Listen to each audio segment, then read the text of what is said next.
Washington's enemy is an enemy that doesn't exist. We're fighting an Islamic enemy that Washington believes is out to kill us because we have elections, because we're free, because we have women in the workplace. It's an enemy that doesn't exist. It didn't exist when bin Laden was alive. It doesn't exist now. America is being attacked because of its foreign policy in the Muslim world, because of its support for Israel, because of its support for the Saudi police state, because of its presence on the Arab Peninsula.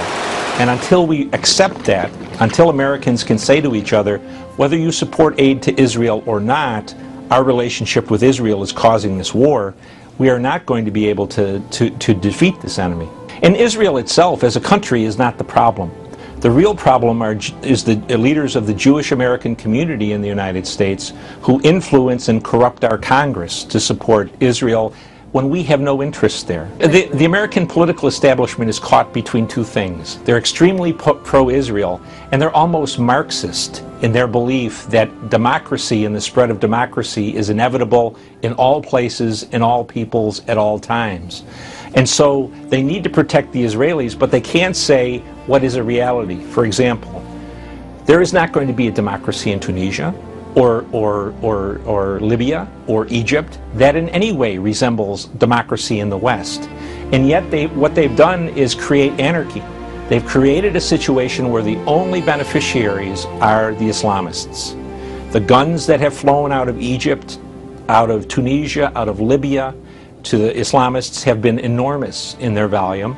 And the prisons that were opened in Egypt, Tunisia, and Libya have reinforced the Islamist groups across the world.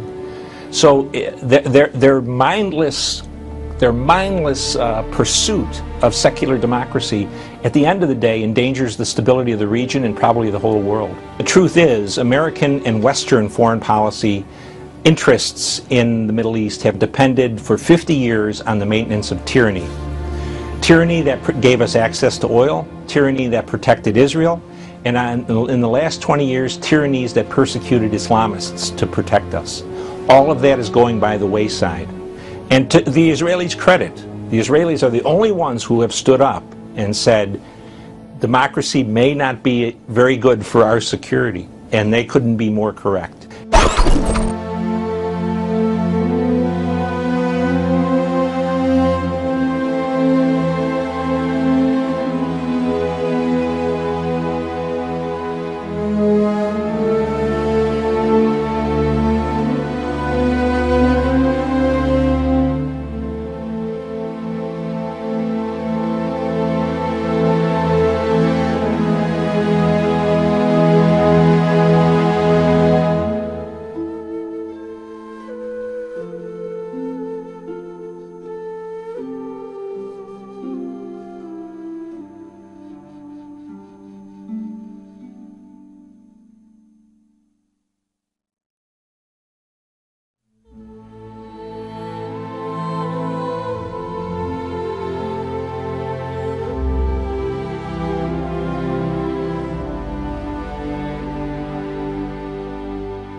Welcome to the 700 Club. Today we've got something that might be one of the most important programs we've ever done, and it's one that's kind of under the radar, but it's something that you probably will only hear on the 700 Club. So listen very carefully, maybe get your friends to tune in because it's dynamite.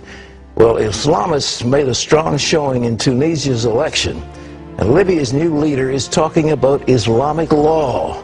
That's why some say Islam, not democracy, is dominating the so-called Arab Spring. And it's fueling talk about the possible restoration of what's known as the Islamic Caliphate. Chris Mitchell has more.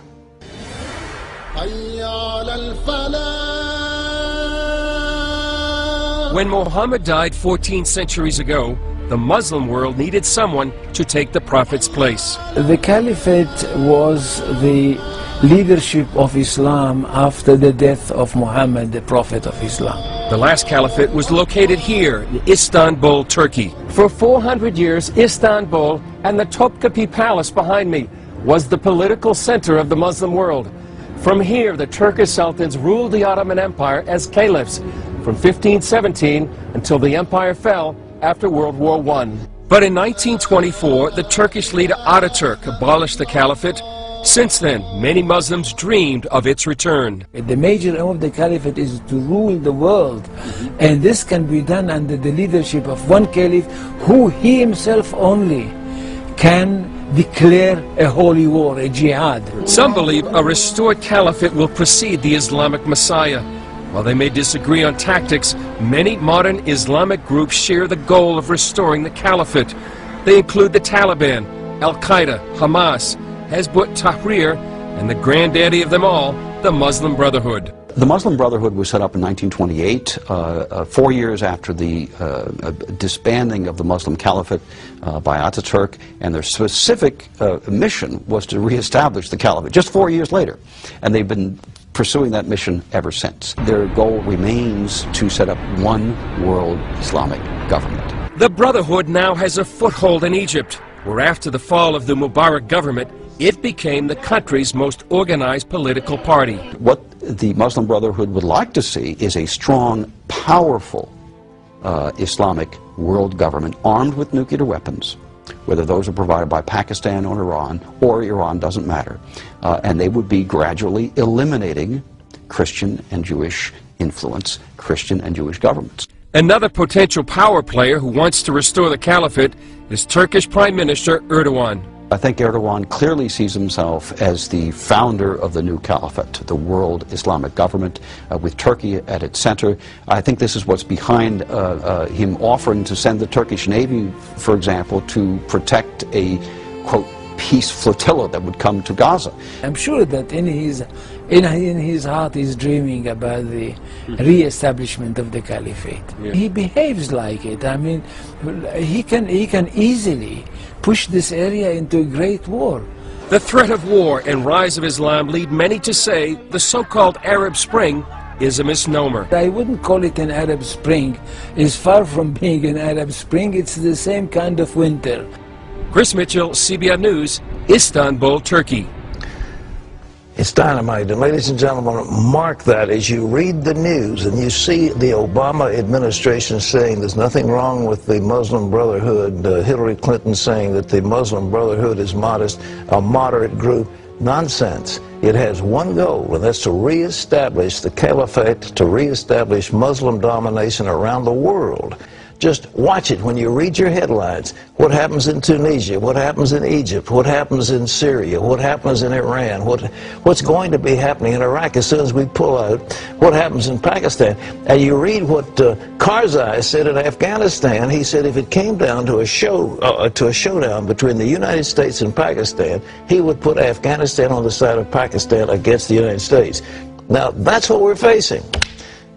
Okay, well, so much for the alarm.